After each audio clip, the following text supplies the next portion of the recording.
Hi mga mamshi, we're back in Tarlac. So, this is our room again at Maharika Hotel here in Tarlac. So, that's the queen size bed. There's the working area, the TV, the snack station, coffee station, the cabinets, the door,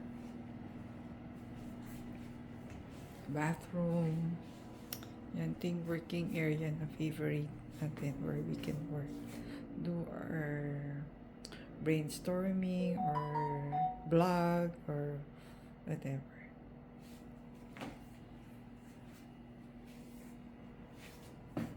Very comfortable room. Thank you for watching, guys. Mga momshi, Gen Z. See you in our next video.